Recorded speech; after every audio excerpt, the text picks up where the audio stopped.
Those are just some of the delegates wrapping up here in the beautiful convention center in St. John, New Brunswick for the final policy debates for the Canadian Chamber of Commerce. I'm Dan Rogers, the Executive Director for the Kelowna Chamber.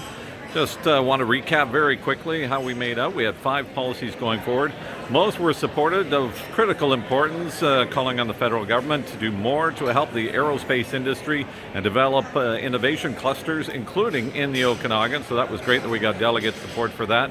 Also calling on the federal government to make changes to the excise tax and the Income Tax Act to ensure that there are incentives for purpose-built rental housing, critically important for the Okanagan region, certainly the city of Kelowna.